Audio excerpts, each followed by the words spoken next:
Հարգելի գործընկերներ, սիրելի հայրենակիցներ, շատ լավ հնարավորություն է արդեն 1 տարի, 1 ամիս հեծի հետ կապված ձգվող այդ հակաօրինական, չգիտեմ, բարեկրթության սահմաններում օգտագործվող բոլոր տերմիններով, այսպես բոլոր տերմինները պարունակող գործողությունները այս ամբիոնից ներկայացնելու մի պարզ պատճառով, որովհետև չենք ունեցել այն հարթակը երբեք, ու ամենայն դեպս ես այս ամեն ինչը ներկայացնելու համար։ Նախապատմությունը հետևյալն է, 2015 թվականին հիշում եք երևի, որ հեծը կառավարվում էր ոչ Կարապետյանների կողմից, ոչ պարոն Կարապետյանի կողմից, նախորդ սեփականատերը դիմեց հանրային ծառայությունների կարգավորող հանձնաժողով 17.08 դրամ թանկացնելու համար։ Ես այդքան միամիտ չեմ, որ հավատամ, որ այս իշխանությունը 8 տարվա ընթացքում երբևէ որևէ մեկը չի զեկուցել հեծի վիճակի մասին։ Եթե անտեղյակ եք, դա ինձ թվում է ավելի մեծ խնդիր է, քան տեղյակ եք ու չեք ցույց տալիս։ Որովհետև հեծը ռազմավարական նշանակություն ունեցող ընկերություն է, բնականաբար պետք է տեղյակ լինեի գոնե հատուկ ծառայությունների միջոցով։ Ինչ է կատարվել 17.08 դրամ բարձրացնելու ժամանակ, ձեզնից շատերն էլ, եթե չեմ սխալվում, գեներացրեցիք Էլեկտրիկ Երևան շարժումը։ Էլեկտրիկ Երևանի ճնշման ներքո նախորդ իշխանությունները բարձրացրեցին ընդամենը 7 դրամով։ Եվ տնտեսագետներ ունեք, կարող եք ուսումնասիրել, եթե չգիտեք, եւ ընդամենը մնացել էր 3-4 ամսվա կյանք հեծին,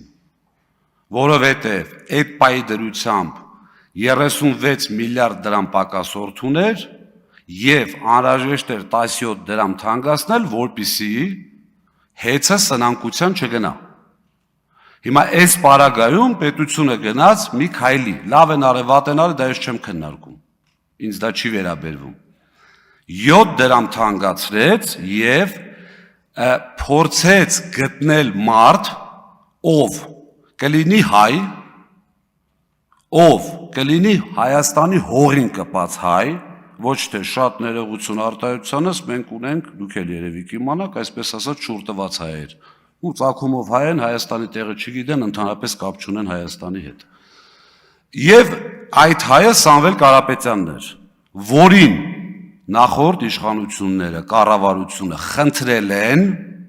ինձ թվում է այդ հայտարարությունները տեսած կլինեք, բառից բուն իմաստով, որպեսզի նա ձեռք բերի հեծը։ 15 թվականի հոկտեմբերին հեծը ձեռք բերելուց չի եղել որևէ ակնկալիք, որ շահույթ կարող է լինել։ Դա ես ասում եմ իմ եւ պարոն Կարապետյանի խոսակցությունների ժամանակ, երբ որ ինձ առաջարկվում էր 15 թվականին Երևան քաղաքի տնօրենի պաշտոնը։ Եղել է հետևյալ խոսակցությունը. հնարավոր է արդյոք 0-0 կանգնել, բայց այս ամեն ինչով հանդերձ պարոն Կարապետյանը հայտարարել է, որ չեմ թանկացնելու հոսանքը, որպեսզի պատկերացնեք շատ կարճ, եթե հոսանքը թանկանում է, պետք է տեսնել ով է թանկացնում։ Իշխանության մեջ կան մանիպուլատիվ մարդիկ, որոնք մանիպուլյացիոն հայտարարություններ են անում եւ գցում դաշտ, որ հոսանքի որևէ թանկացում կատարվում է հեծի կողմից։ Այդպիսի բան չի եղել 10 տարվա ընթացքում 0 դրամա հեծի նախաձեռնությամբ թանկացվել։ Թանկացնողը պետական իբրև թե անկախ մարմին է, հիմա կհիմնավորեմ, եւ այնտեղ առաջարկներ են ներկայացնում կամ հանձնաժողով իր նախաձեռնությամբ թանկացնում է հոսանքը։ Հեծը երբևէ չի դիմել, որպեսզի հոսանքը թանկացվի։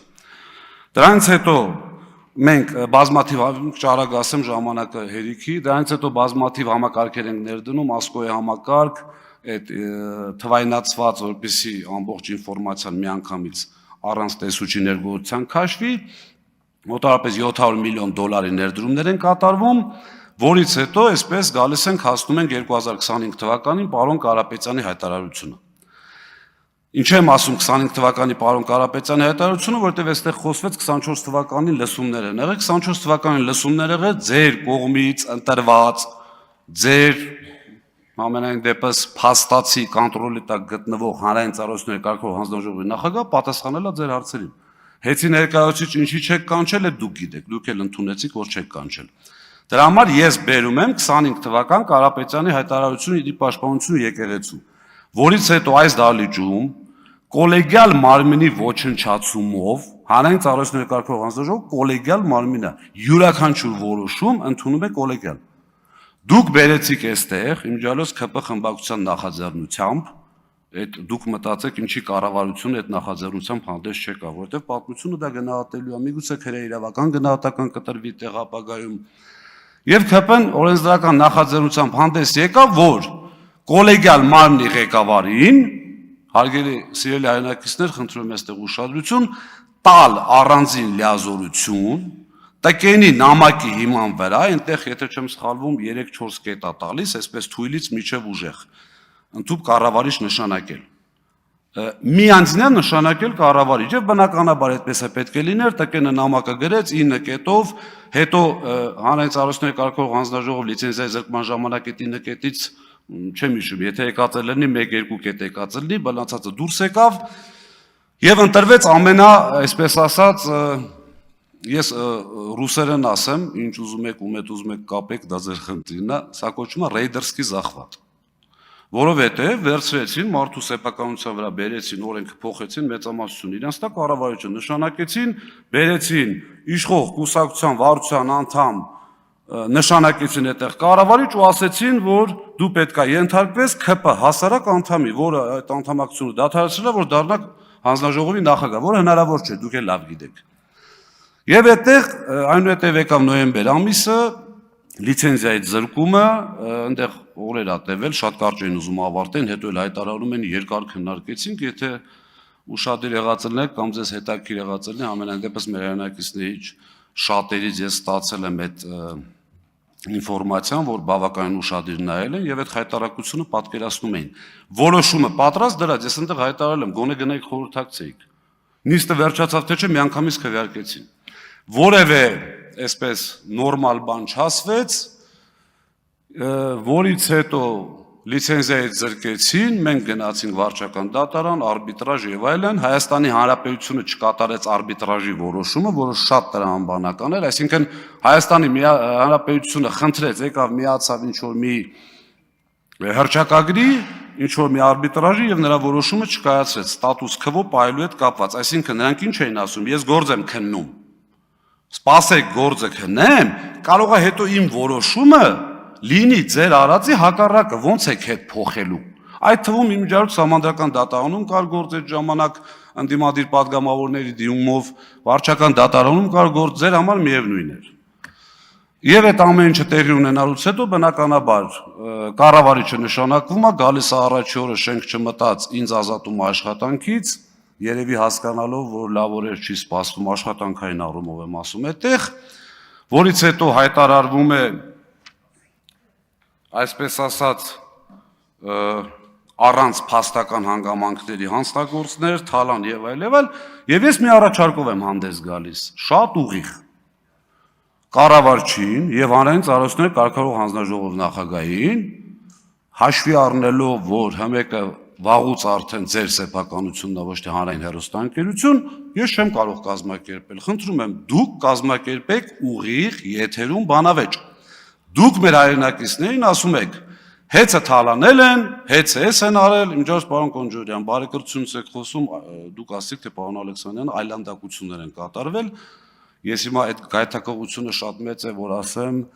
այլանդակությունները որտեղ են կատարվել եւ ում օրոք, բայց ձեռնպարկը մնամ, պարոն Ռուբինյանի հորդորին կհետևեմ եւ բնականաբար արձագանք չի լինում, անգամ հմեկը գոնե այդ ձևական կողմը պահելու համար ասել լավ, մի հատ գրություն են գրել, կառավարիչը չի գալիս, հանձնաժողովի նախագահը չի գալիս, պարոն Ղազնինյան, դուք եկեք մի հատ տենենք ինչա, չէ, տենց փագա եւ վերջ։ Որից հետո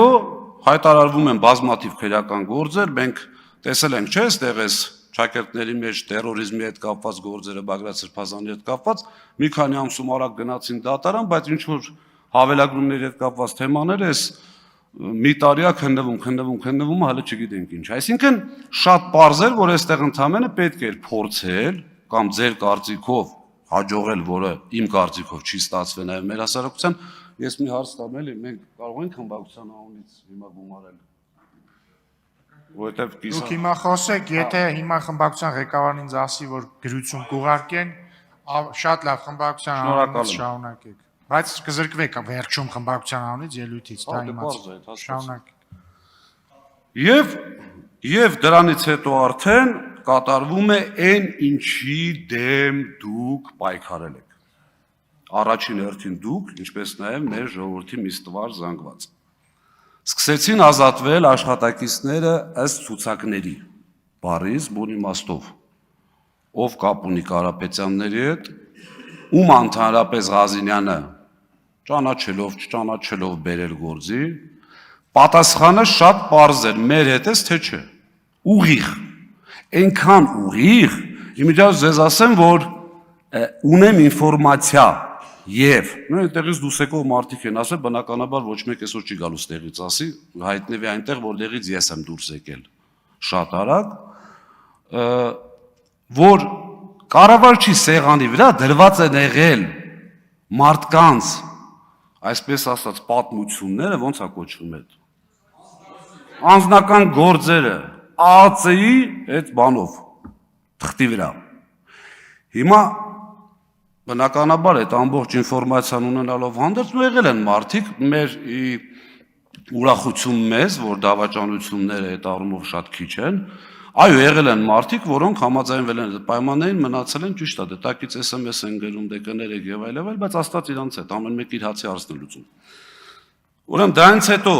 բազմաթիվ առաջարկներ, եղբայր, եկեք, ընդունում հանձնում անենք։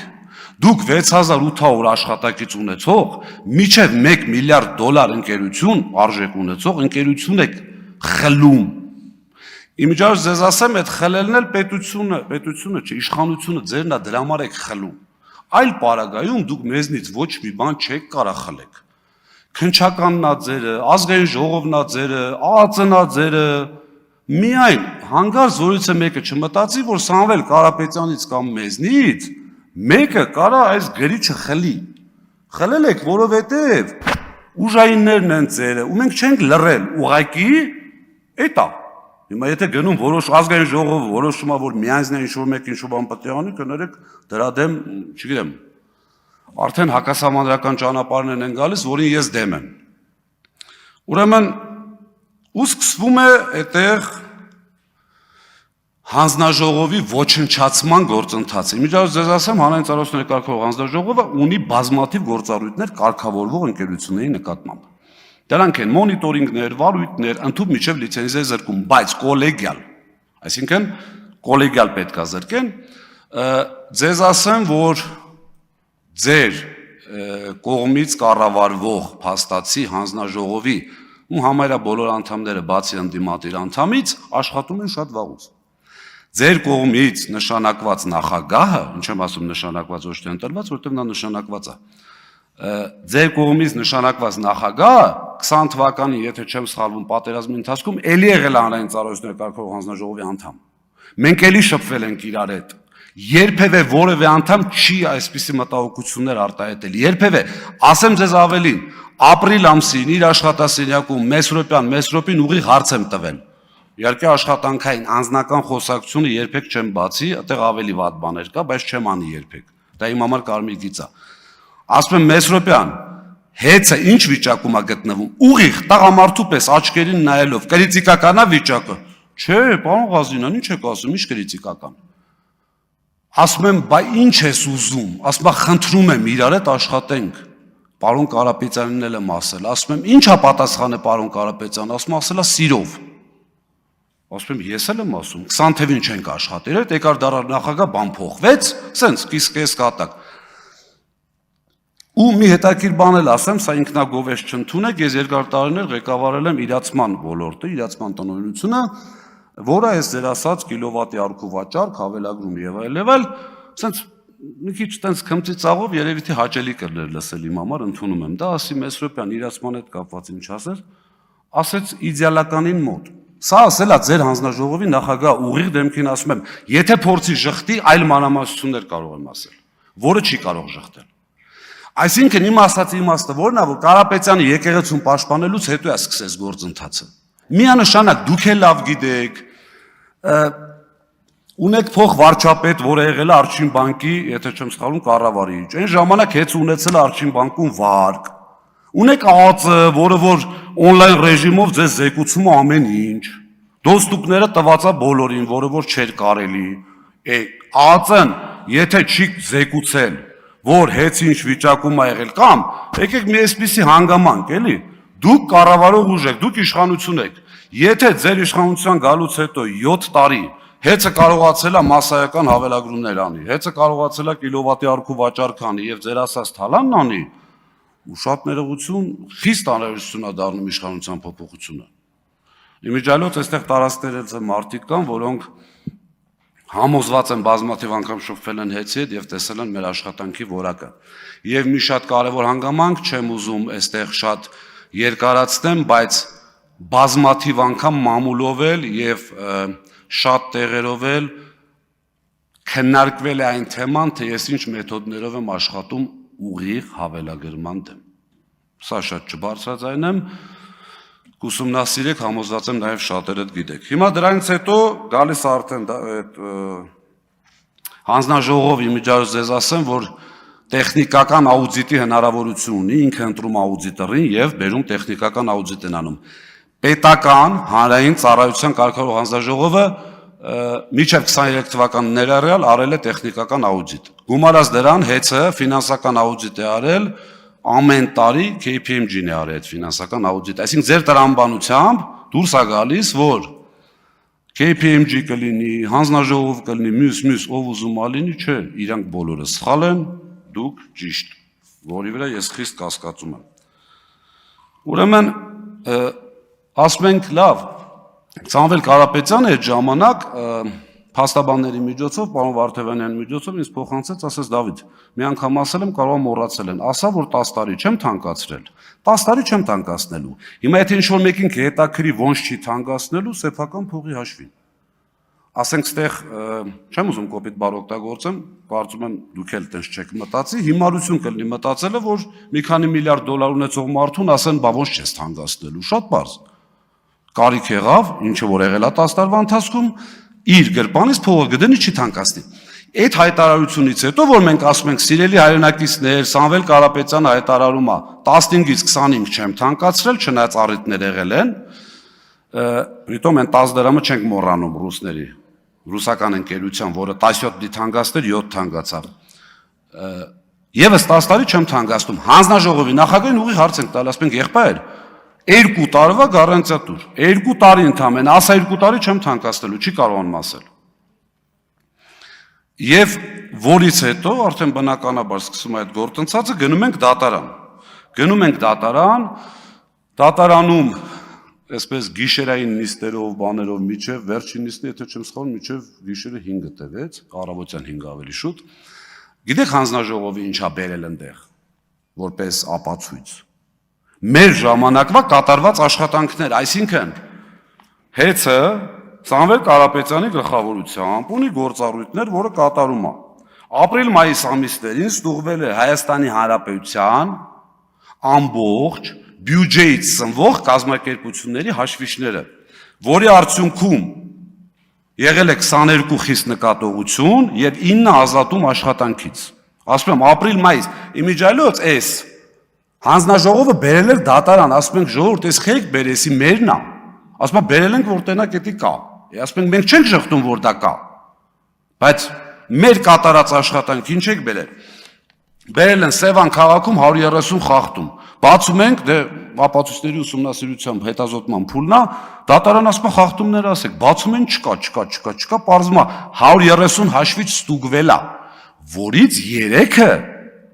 ընդամենը ունի խախտում։ Բացում ենք անհատական այդ 3-ը նայենք, պարզվում է 3-ից 2-ի խախտումները կատարվել են օգոստոսին։ Թեղազինյան Դավիթը պուլտով էր այդ անջատումներն անում, թե այդ խախտումներ անում, այդ արդեն չկարողացան ապացուցել։ Բերել են իրանց ժամանակվա կատարված խախտումները։ Եվ հաշվի առնելով, որ ժամանակը շատ քիչ է, վարչական դատարանը ուղիղ հայտարարել է, այսպես չցիտեմ, հեռախոսի մեջ է բառացի, ընդունում հանձնում չկատարելը,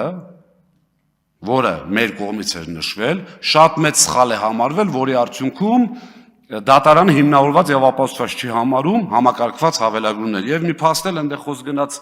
հարկերի մասին, ուրեմն 18 թվականի 9-րդ տեղն ենք եղել, 19 թվականին 11-րդ տեղն ենք եղել, 20 թվականին 13-րդ տեղն ենք եղել, 21 թվականին 15-րդ տեղն ենք եղել, 22 թվականին 13-րդ տեղն ենք եղել, 2023-ին 22-րդ տեղն ենք եղել։ Որևէ ինչ։ Այո, ձեր մոտ կա, պեկից ուզեք տեսեք 1080 տասվայրկյան։ Եվ Սամվել Կարապետյանին մեղադրել որևէ ձևով, որևէ հարկ կամ տուրք չմուծելու մեջ, ժողովուրդ, առնվազն բարոյական չի։ Ինչ վերաբերում է իմ չհասցրած հատվածին, արդեն պետք է ավարտեք, բայց 20 րոպե խոսեցիք։ մի վայրկյան։ Ինչ վերաբերում է մնացածին ինչ որ չհասցրեցի, ես պատրաստակամություն եմ հայտնում յուրաքանչյուրիդ հետ, ԿՊ խմբակցության 64 պատգամավորի յուրաքանչյուրի, այդ թվում նաև կառավարության անդամ, ով ուզում ալնի բանավիճելու այս թեմայով։